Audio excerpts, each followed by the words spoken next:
Arnaud Mouriagoua, bonjour. Bonjour Corneille Aïssé, bonjour téléspectateurs de DEN TV, aux auditeurs de Diaspora FM. On va commencer avec le Martinal qui a parlé aujourd'hui donc de l'opération, cette grande opération lancée par le commissaire de Cotonou pour donc et bien sûr essayer de protéger, mieux sécuriser les populations pendant donc ces périodes, zéro cambriolage, braquage à Cotonou, des patrouilles pédestres, intensifier les accidents, considérablement réduire le commissaire central Fiacre Béhanzin, à cœur ouvert sur le matinal. Effectivement, vous savez que la période de fin d'année est une période très sensible où l'on constate la recrudescence des cambriolages, les braquages sur nos routes et nuitamment. Et je pense quand même que il est normal que le commissaire central de la ville de Cotonou prenne donc avec ces hommes la ville en main pendant cette période, donc du 16 novembre au 15 février 2022. Cette opération va courir dans la ville de Cotonou, l'opération Gbouélé, qui veut dire le requin. Le requin Gbouélé. Et cette opération consistera à faire des patrouilles pédestres motorisées dans la ville de Cotonou de jour comme de nuit. Vous comprenez donc que cela va nécessiter que les populations puissent avoir par devant eux leur carte d'identité de jour comme de nuit. Également, les pièces des motos et des voitures doivent être gardées sur les motos, naturellement dans les voitures, pour que en cas de contrôle, ces policiers puissent donc avoir accès à ces pièces. Et je pense quand même que cette opération ne peut se faire sans l'aide de nos populations, puisque les populations savent bien, ou je vais dire savent plus ou moins, où se trouvent les foyers d'insécurité, ces ghettos, ces coins où on pourrait donc retrouver des malfrats ou des gens suspects qui apparaissent subitement dans un milieu dont les comportements sont vraiment suspects. C'est aux populations de dénoncer ces personnes-là ou de donner la puce à l'oreille des hommes en uniforme pour qu'ils puissent pister ces genres de personnes-là pour les mettre en sécurité. Parce que celui qui veut vous mettre en insécurité peut-être est dans votre environnement, il est tout près de vous.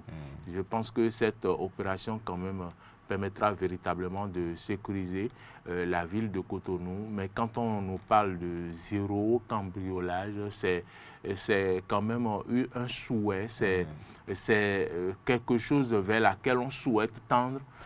Il n'y a pas cette ville au monde où il y a zéro insécurité, zéro cambriolage, mais je pense que le commissariat central avec son équipe, certainement, ils vont faire l'effort de sécuriser véritablement la ville. C'est beaucoup de moyens à déployer, c'est aussi des tactiques dont il faut user, et j'espère que nous allons y arriver afin que ce qu'on observe en matière d'insécurité, les braquages en fin d'année cessent.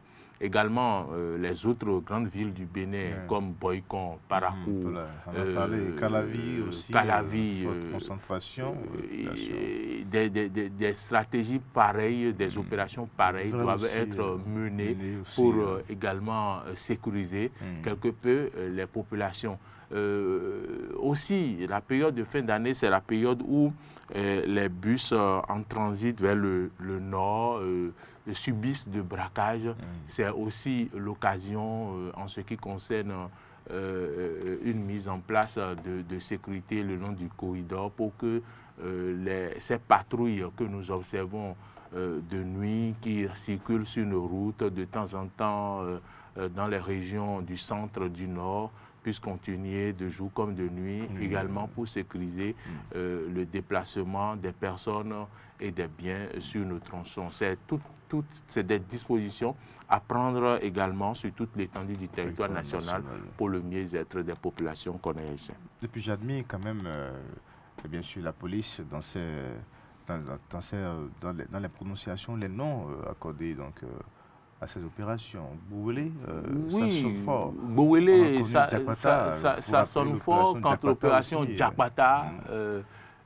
Oui, quand même, la police a cette stratégie de choisir des noms, je vais dire, très expressifs.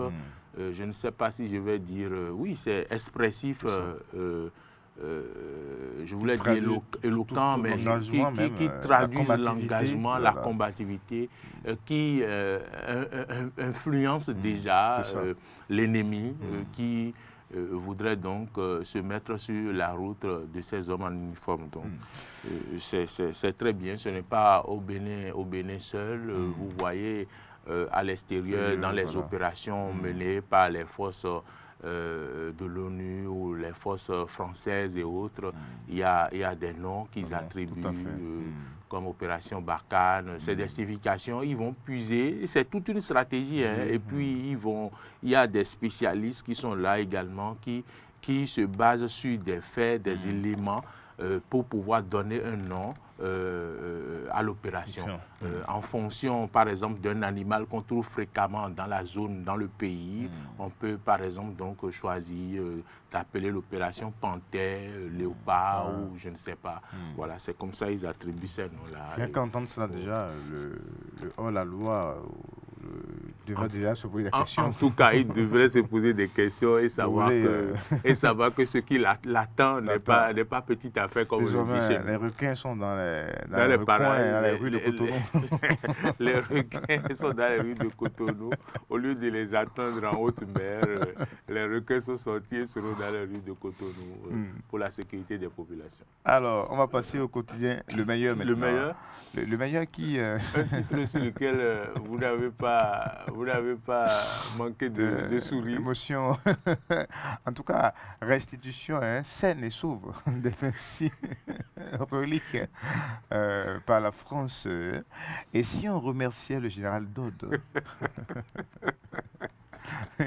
cette réflexion du quotidien le meilleur. Oui, ça se comprend. Hein. Ça se comprend. Le général Dodd est où? Savez-moi. Le général Dodd est où? Savez-moi. Il faut le ressusciter. Comme beaucoup, quand même, réclament, ou du moins parlent des efforts consentis pour aller chercher ses œuvres et tout. Tout le monde oublie quelqu'un, donc le journal nous rappelle qu'il faut remercier le général Dodd. Oui. Il faut remercier le pilleur, c'est ça? Il faut remercier le pilleur. Le pilleur, oui, en fait, justement, c'est ce dont parle le journal. Il faut remercier le pilleur. Le journal dit que, heureusement, que le général Dodd a eu la présence d'esprit, après avoir pillé, d'aller donc mettre ses œuvres à la disposition de la France. Voilà. Donc c'est ça qui fait que... Et pendant plus d'un siècle, ça a été conservé. Plus d'un siècle, ça a été conservé et aujourd'hui, nous rentrons en possession d'une partie de ces œuvres. D'où il faudrait remercier le général Dodd. Oh, ça fait alors, rire. Mais de toute façon, je crois que je l'avais évoqué une fois ici. On réclame les biens voilà, donc, qui sont en France. Mais ce qui est au Bénin, est-ce qu'on peut connaître l'état de ce qui est resté au Bénin? Je pense que vous évoquez une question dans nos musées, il reste quoi concrètement dans nos musées? Et comment nous les valorisons? Il va falloir faire l'état des lieux pour savoir ce que nous avons, ce qui nous reste en matière d'objets de trésors au Bénin. Et savoir également si ce n'était pas fait, les documenter, avoir des recueils, des plaquettes par œuvre, afin que nous puissions savoir véritablement comment restructurer ce secteur-là du tourisme et qu'est-ce qu'il faut véritablement, qu'est-ce qu'il reste à mettre à disposition.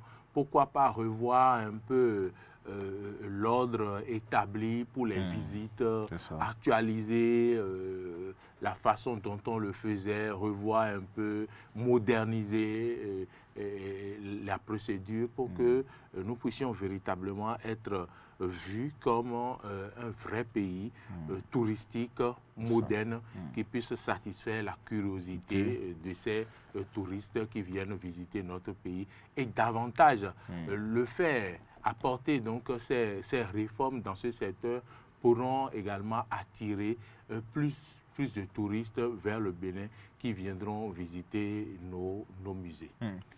En tout cas, moi, si je devais répondre à le meilleur, je dirais non, parce que le général Dodd, certainement, ne l'a pas fait pour que demain nous puissions les retrouver. Oui, voilà, il ne l'a pas fait pour que demain nous puissions. Parce que quand on parle des boutures, c'est comme si les pouvoirs sont dans ces boutures. Donc il fallait déposséder les Africains de ces boutures. De ces pouvoirs-là. Pour mieux implanter le système du colon. Alors, on va retrouver, on poursuit, on va retrouver maintenant le quotidien. Décryptage info, voilà. Décryptage info qui s'intéresse donc au travail abattu par Cyril Goubedi dans l'exécution de la vision du président de la République à travers toutes les réformes apportées dans le secteur de l'état civil. Et je pense quand même que depuis 2019 qu'a démarré cette opération timidement, ça prend vraiment de l'ampleur et les moyens sont mis à disposition, les stratégies sont à portée de tous. Par exemple, pour ceux-mêmes qui n'avaient pas effectué le RAVIP, ces personnes-là peuvent donc refaire le RAVIP, peuvent être enregistrés parce que c'est le RAVIP qui est la première condition pour que vous puissiez donc avoir l'acte de naissance sécurisé. Et ces personnes-là peuvent refaire leur RAVIP. Ceux qui ont perdu leur récépissé peuvent aller sur le site et rapidement s'inscrire, envoyer de l'argent, 500 francs, et avoir leur duplicata. Tout a été mis en œuvre pour que cette opération soit une réussite. Et je pense que de plus en plus, les populations ont compris le bien fondé de cette opération et s'y adonnent. Ceux qui ont fait preuve de négligence aujourd'hui, au fur et à mesure que le temps passe, comprennent qu'il faudrait vite adhérer à cette opération pour avoir des actes de naissance sécurisés et pour être conforme aux réalités du moment avec cette réforme initiée. Et cette réforme qui vous donne droit à une carte d'identification personnelle, qui vous donne droit à l'acte de naissance sécurisé et une carte d'identité également nationale. Je pense quand même que c'est à saluer, même si ce n'est pas facile d'y arriver, parce que chaque jour, on voit l'affluence à Kadiaoun, à la NIP, mais l'opération, ce qui est heureux, c'est que l'opération a été décentralisée ou déconcentrée et dans les arrondissements, vous pourrez donc vous approcher des personnes indiquées ou responsabilisées pour également solliciter leurs services et avoir donc accès à votre avoir votre carte d'identité, votre acte de naissance sécurisé et votre CIP. Seulement que nous constatons que c'est pour des raisons certainement de sécurité que à l'étape de retrait de carte d'identité, il va obligatoirement, il va falloir se rapprocher obligatoirement de la NIP à Kadiaoun pour prendre sa carte d'identité. Et je pense que c'est un souci de sécurité qui amène donc à ce que les cartes d'identité ne rentrent pas dans les mains de tout le monde pour qu'on puisse faire le retrait n'importe où. Mais il va falloir inviter les responsables de la NIP à réfléchir à comment faire quand même pour que les populations ne soient pas obligées toutes de se déplacer au niveau de Kadiaouan avant d'avoir accès à leur carte d'identité.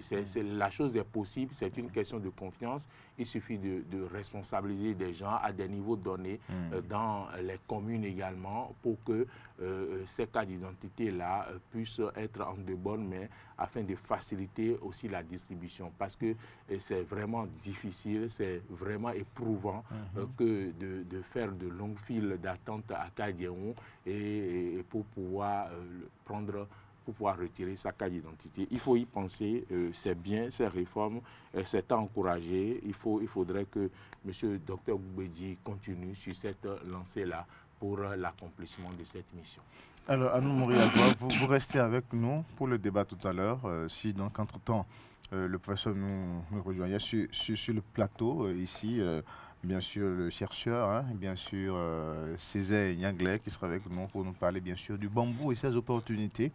Pour le Bénin, oui, vous ignorez certainement beaucoup de choses sur le bambou, mais vous allez donc en savoir davantage sur ce plateau de l'entretien du jour. Et puis après, nous allons donc retrouver encore Anou Moriagua pour la chronique société. Quel avenir pour un enfant sodomisé Oui, malheureusement, c'est des sujets dont on ne souhaite pas débattre sur ce plateau, mais ça s'impose à nous. On ne peut pas ne pas parler lorsqu'un enseignant pose un acte d'horreur, un acte qu'on n'arrive pas à décrire et qui donc met en péril, pourquoi pas, l'avenir d'un jeune garçon de 6 ans. Il va falloir qu'on en parle, que les auditeurs, les téléspectateurs appellent pour se prononcer sur le sujet, pour faire leur analyse, pour dire ce qu'ils pensent de ces revers de notre société, des gens pervers, vicieux, qui commettent des actes incroyables. Il faut en parler et décourager définitivement ces personnes tapies dans l'ombre qui, certainement, il doit en rester. Il doit en rester certainement tapis dans l'ombre quelque part. C'est des malades mentaux qui s'ignorent. Donc, je pense quand même que c'est des sujets à creuser. Alors, tout à l'heure, donc, pour la chronique société.